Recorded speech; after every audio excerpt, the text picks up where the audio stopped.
there's something almost no one admits out loud. Some people don't disappear because they stopped caring. They disappear because staying became heavier than leaving.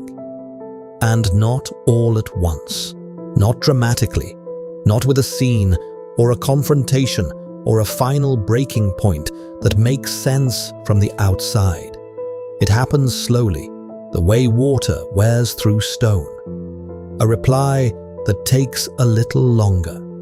A plan that gets cancelled and never rescheduled. An explanation that gets shorter each time until one day there is no explanation at all. And then they're just gone. No argument, no goodbye, no closure, just absence where a person used to be. From the outside, it looks cold, confusing, maybe even cruel, like something must have happened, like there must be a reason, like surely no one just vanishes without cause. But from the inside, it doesn't feel like cruelty. It feels like survival. It feels like the only breath of air in a room that slowly ran out of oxygen. People who cut everyone off are almost universally misread.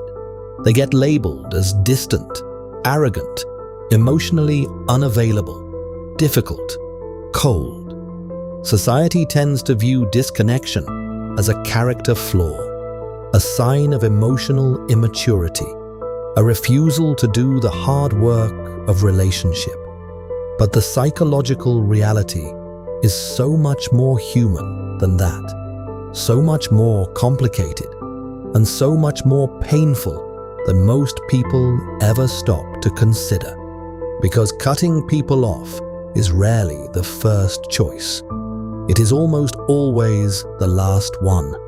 If you recognize yourself in this, or if you love someone who has done this, or if you've been on the receiving end of this kind of disappearance and never understood why, then what follows is for you.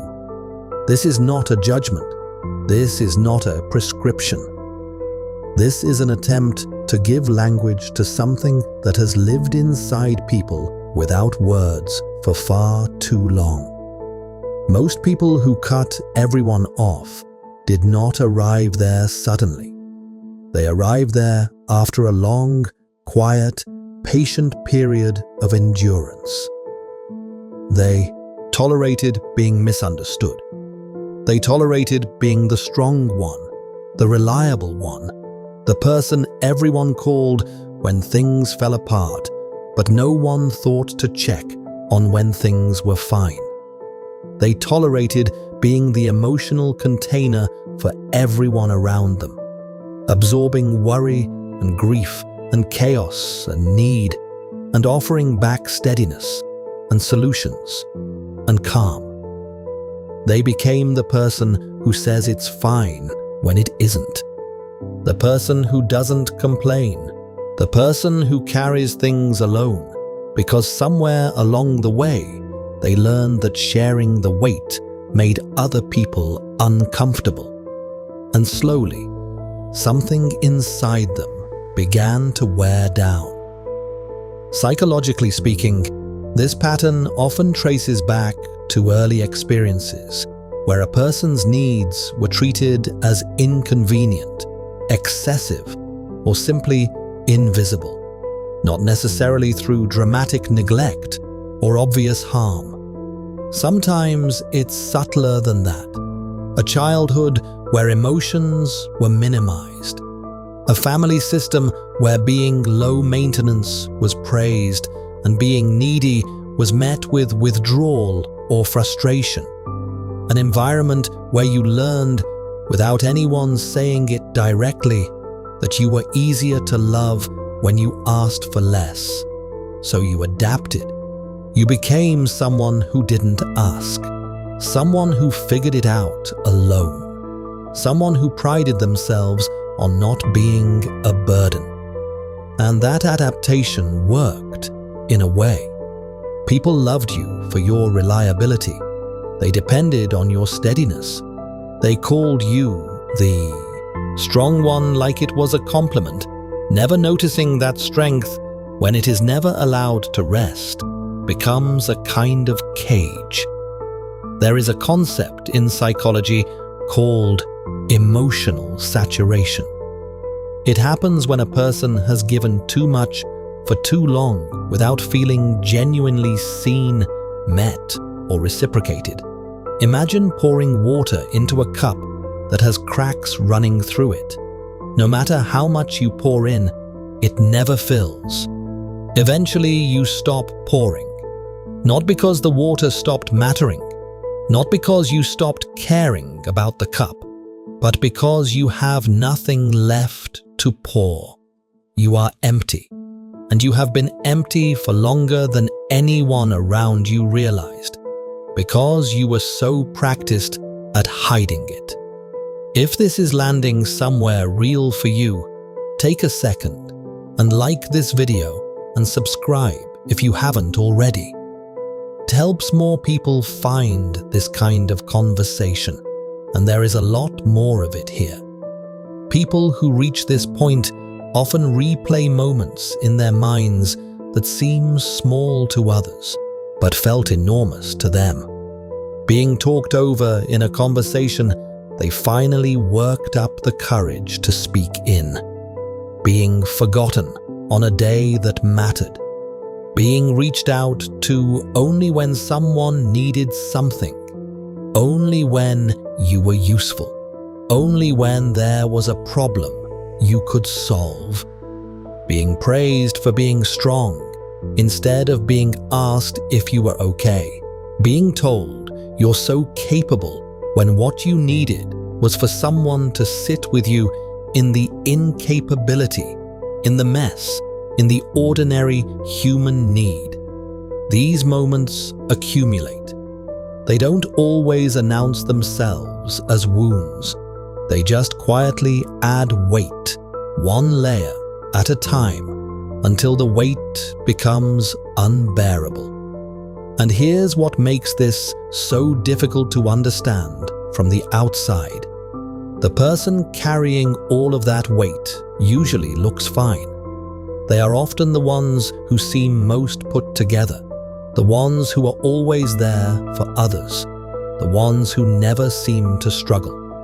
Because they learned early that struggling was not safe, that needing was not welcome, that the version of themselves that required something from others was a version that made relationships harder. So they hid that version perfectly for years, and the hiding itself became exhausting in a way that is almost impossible to explain to someone who has never done it. One of the deepest psychological drivers behind cutting everyone off is what we might call the collapse of partial closeness. For many of these individuals, relationships feel all or nothing.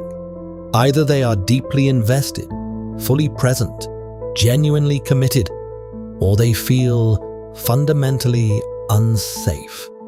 There is often no comfortable middle ground, no easy casualness, no ability to be somewhat close without the entire emotional architecture of the relationship feeling precarious. This comes from histories where vulnerability was punished rather than protected. Maybe they opened up once and were dismissed. Maybe they trusted someone who disappeared. Maybe they allowed themselves to need someone, and that person used that need against them, or simply wasn't there. Whatever the specific shape of it, the lesson they absorbed was this: closeness is dangerous. Needing people is dangerous. And so the only logical response to that lesson is to stop getting close, to stop needing, to keep people at the exact distance where they can't hurt you. Distance, for these individuals, starts to feel not like loneliness, but like safety. And when safety and loneliness become the same thing, that is when the slow disappearance begins.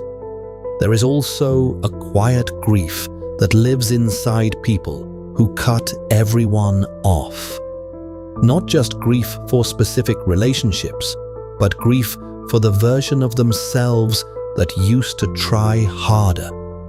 The version that believed if they just explained things clearly enough, people would understand. The version that waited for people to show up the way they'd always hoped they would. The version that kept extending grace, kept giving benefit of the doubt, kept believing that this time would be different. At some point, they stopped explaining. Not because they had nothing to say, but because they had said it too many times already. Not because they stopped caring, but because caring without reciprocity had become a form of self-harm they could no longer justify. And here's something that rarely gets talked about. Cutting everyone off doesn't always bring the peace people expect. Sometimes it brings silence so loud it echoes.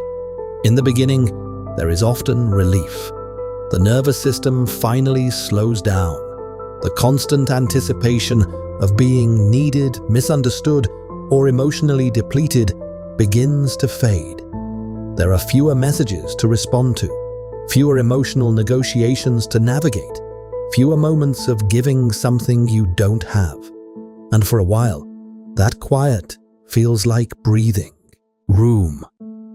It feels like the first real rest after years of running.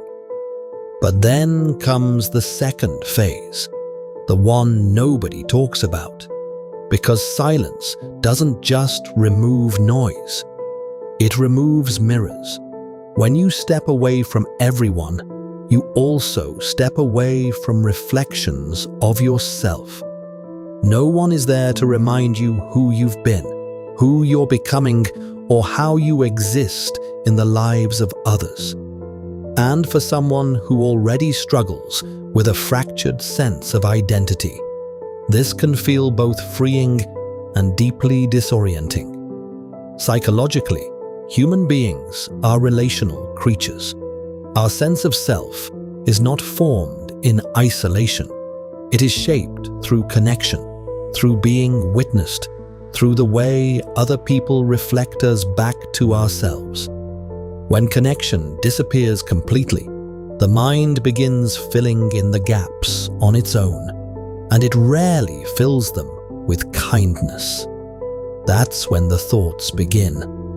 Maybe I overreacted. Maybe I expected too much. Maybe I should have communicated differently. Maybe it really was all my fault. This inner dialogue can become relentless because people who cut everyone off tend to be deeply reflective. They replay conversations. They analyze tone and timing and implication. They reconstruct moments looking for the thing they missed, the thing they could have done differently, the place where it might have gone another way. And here is the painful paradox at the center of all of this. They left because explaining never seemed to work, and now they are explaining everything to themselves in the dark with no one to hear it. If you've ever been in this place, I'd love to know what that inner silence felt like for you. Was there a moment when you realized the quiet wasn't what you thought it would be? Share it in the comments. You might be putting words to something someone else hasn't been able to say yet. Another layer that often goes unexamined is what psychologists call identity fatigue. Many people who cut everyone off were placed into rigid roles early in life. The responsible one, the mature one, the one who has it together, the one everyone leans on. the emotionally intelligent one who can handle anything. Over time, they stopped feeling like a person and started feeling like a function, a role, a resource, something to be used rather than someone to be known. When your entire identity is built around being useful, around being the one who holds things together, around never falling apart in front of others, then walking away can feel like the only way to rediscover who you actually are. Not the version of you that everyone needed, not the version of you that performed competence and calm, but the real version, the one that is tired and uncertain and complicated and human. Silence becomes a form of self-definition, a way of saying, I am more than what I was to you. I am more than what I gave. I am more than the role you cast me in. And that impulse is not wrong. That impulse is not pathological. That impulse is the beginning of something important. But it needs somewhere to go beyond the silence itself. There is also a subtle and rarely named perfectionism operating inside many of these individuals. People who cut everyone off often hold themselves to impossible emotional standards. They don't want to show up halfway. They don't want to be inconsistent or unreliable or messy. They believe that if they cannot be fully present, fully giving, fully available, then they should not be present at all. So instead of showing up tired and honest and imperfect, they disappear. Not because they think others don't deserve effort, but because they believe, somewhere deep and unexamined, that they must earn their place in relationships by being enough, by being more than enough, by being everything. This belief is exhausting. It is also a trap, because there is no version of showing up that is perfect enough to feel safe. There is no level of enough that silences the fear. And so the only escape from the impossible standard becomes not showing up at all. Disappearing feels easier than disappointing.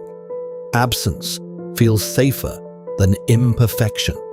From a neurological perspective, this is not simply an emotional or psychological pattern.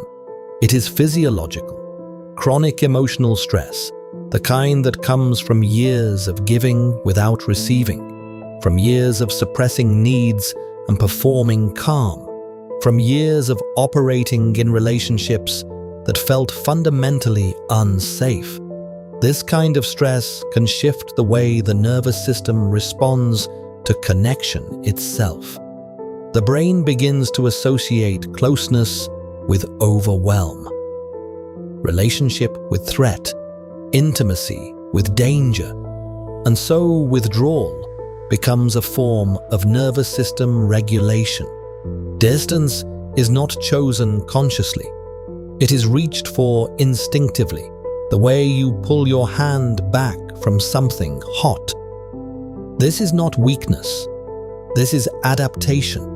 But adaptation without healing eventually becomes its own kind of prison.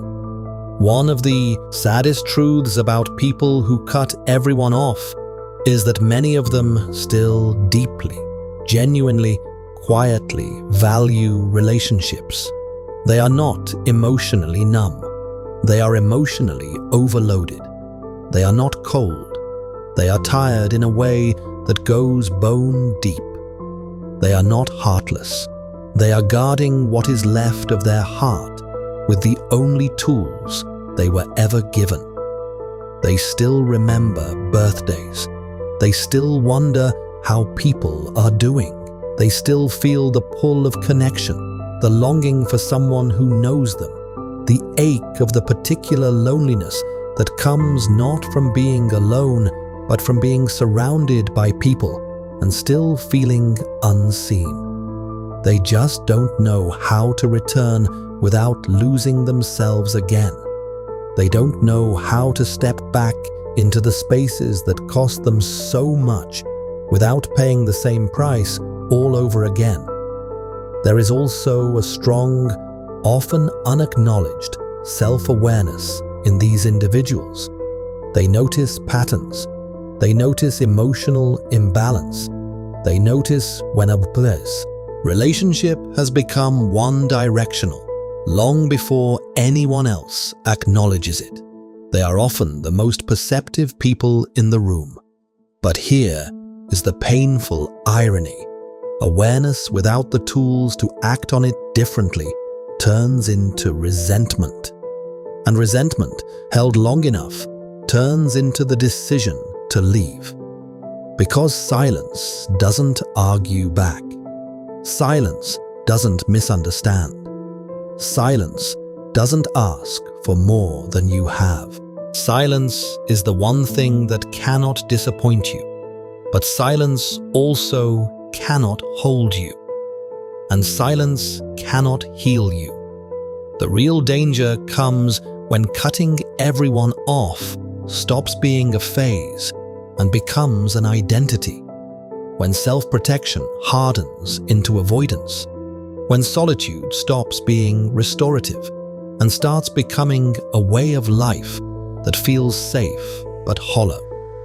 Some people convince themselves they are simply better alone, that they are more evolved, more self-sufficient, less needy than other people.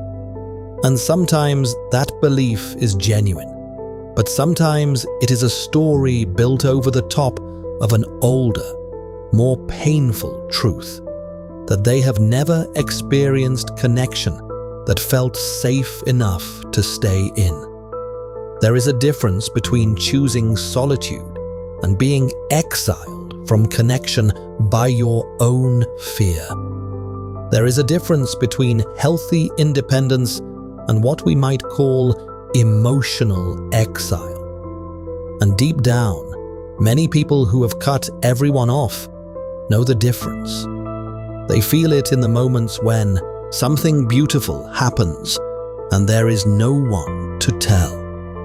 They feel it in the particular silence of a birthday that passes without acknowledgement. They feel it in the way joy, when it is not shared, somehow feels incomplete. And many of them are still waiting, not for apologies, not for explanations, not for the people they left to suddenly become different, but for proof, for evidence, for one experience that shows them that connection does not always require the erasure of themselves. Now, there is something important to understand about what happens after the cutoff, because the story doesn't end with the silence. It continues inside the person who chose it. Without the constant demands of relationships that were draining them, buried feelings begin to surface. Sadness that was postponed, anger that was suppressed because expressing it felt too risky, grief that was never processed because there was never a safe enough moment to process it. This is why some people feel worse before they feel better after cutting everyone off. Because distance does not erase emotion, it amplifies what was ignored. It brings to the surface everything that was pushed down in the effort to keep showing up for other people. This is also where many people get stuck. Instead of using solitude as a place to heal, they use it as a place to hide.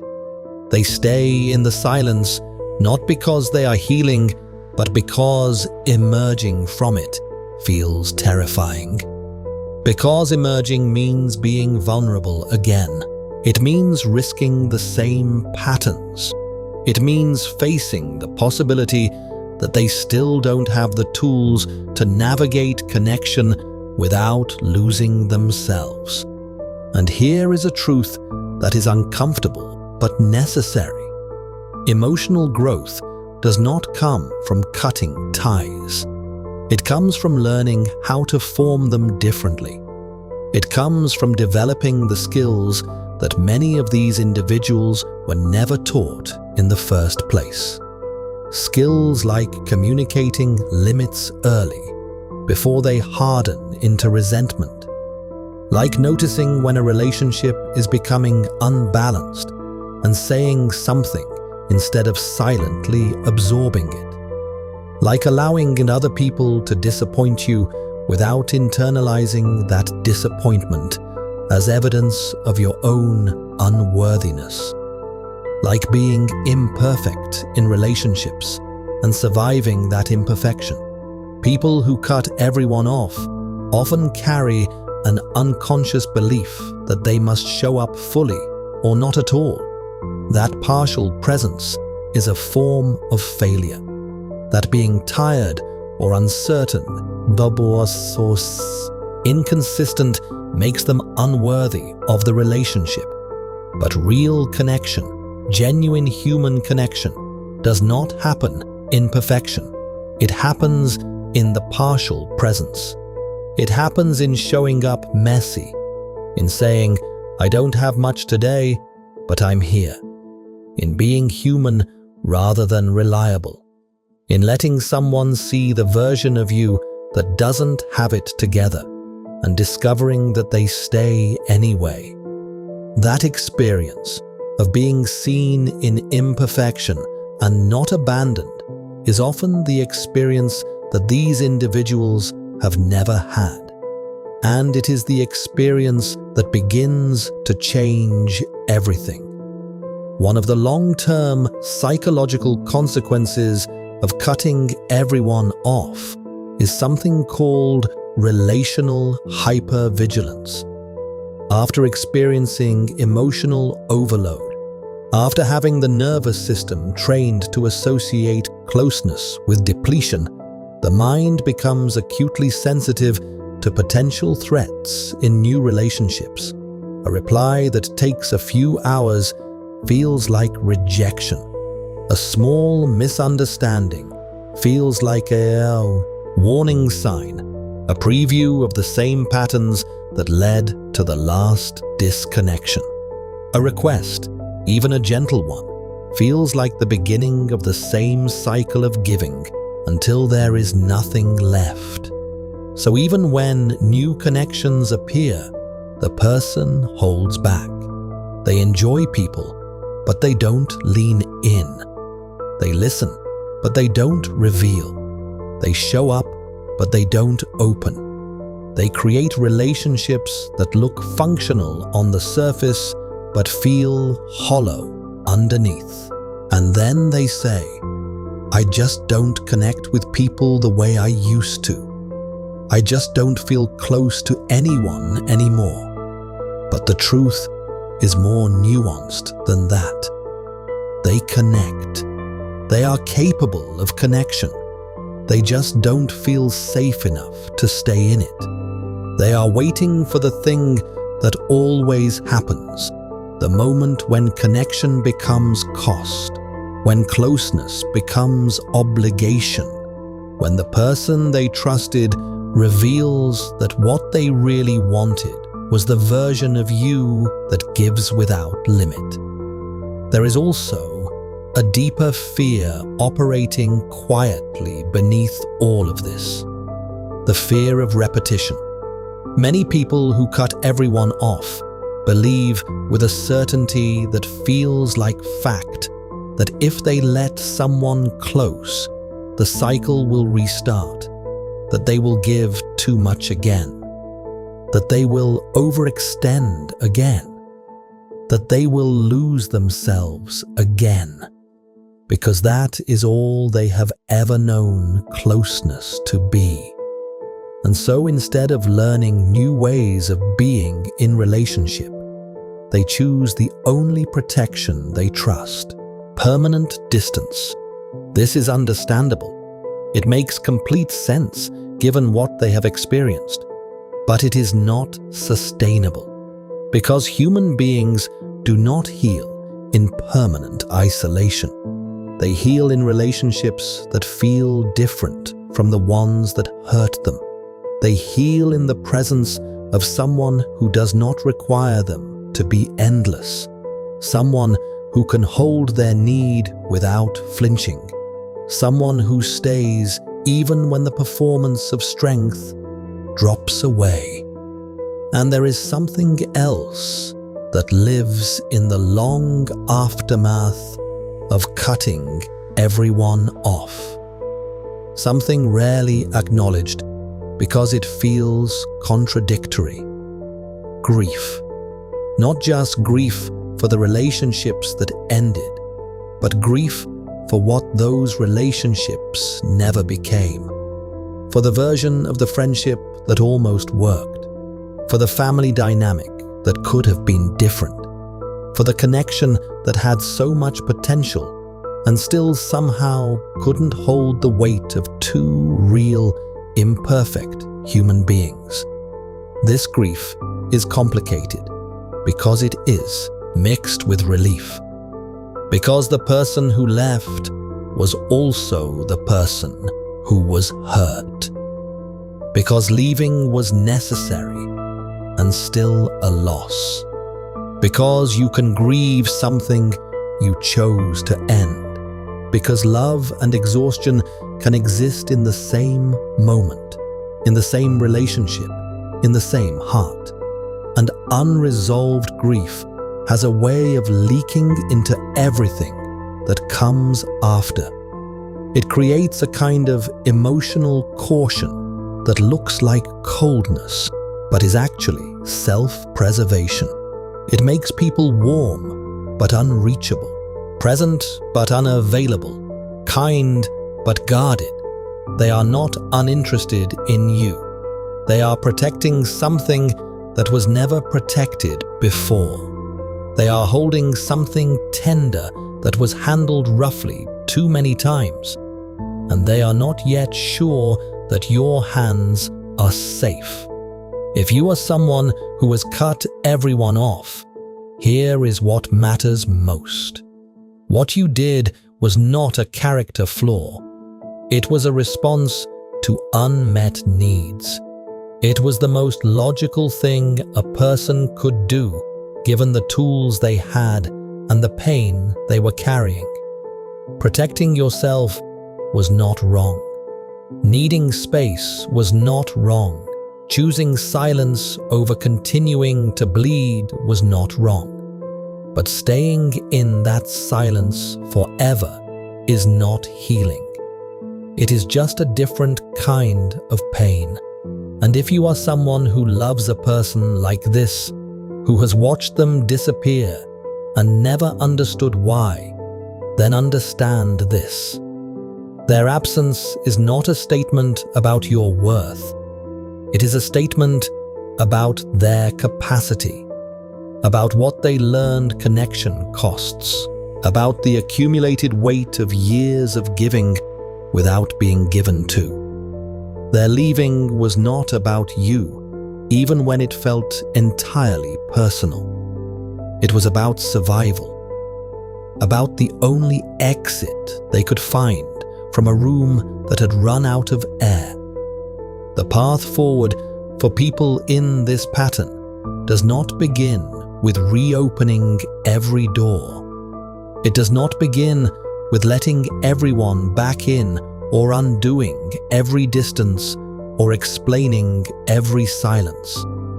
It begins much smaller than that. It begins with discernment, with the slowly developing understanding that they are allowed to choose who gets access to them, that relationships do not have to be obligations, that loyalty does not mean endurance, that leaving was not failure, but that permanent leaving is not freedom either.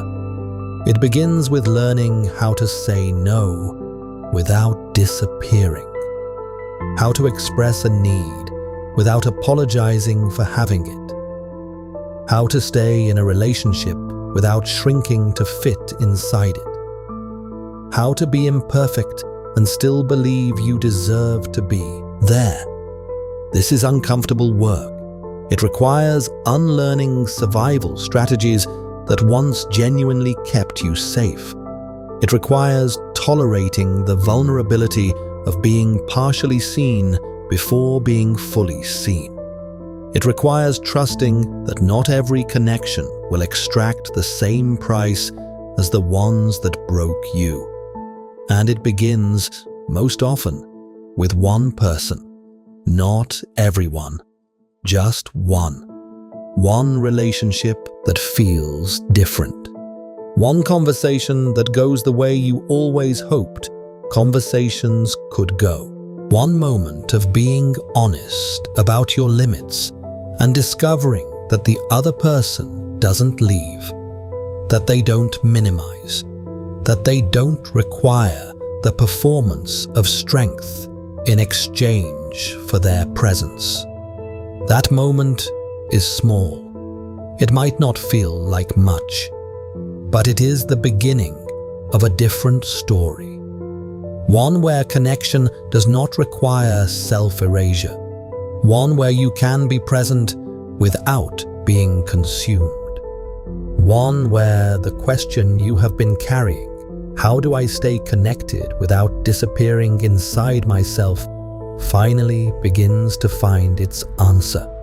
Not all at once, not perfectly, but in the only way real answers come, slowly, through practice, through the terrifying and necessary act of letting someone in just far enough to see if it is safe. You are not broken for having needed to leave. You are not cold for having built walls. You are not unlovable for having learned that love sometimes costs too much. You are a person who was never given the right tools and did the best you could with what you had. And that is not a flaw. That is the most human thing in the world. The psychology of people who cut everyone off is not a story about cruelty or indifference or emotional immaturity. It is a story about boundaries learned too late, needs ignored too long, and strength that was never once allowed to be soft. They didn't leave because they didn't care. They left because caring cost them everything they had. And in the quiet they created, they were trying to find something they had never been allowed to keep: themselves. That is where healing begins. Not in the grand reopening, not in the dramatic return, but in the quiet, private, deeply courageous decision to believe that they deserve connection that doesn't require them to disappear inside it. If this video gave language to something you've been carrying without words, I hope you'll stay. There is more here, more of this kind of seeing, more of this kind of conversation. Subscribe if this felt like something you needed. And if you feel safe, share something in the comments. What finally gave you permission to stop giving so much? Or what do you wish someone had told you before you reached the point of cutting everyone off? Your words might be the thing that makes someone else feel a little less alone in what they've been carrying. If someone in your life is quietly disappearing or has already gone, consider sending them this video. Sometimes the most powerful thing we can do for another person is hand them the language for something they've never been able to explain, even to themselves. That act of sharing might open a conversation that's needed to happen for a long time. Thank you for watching. And the psychology of people who were taught their needs don't matter goes even deeper into where this all begins. If the roots of this pattern, the earliest moments when you learn to stop asking, feel like something worth understanding, that video will take you there.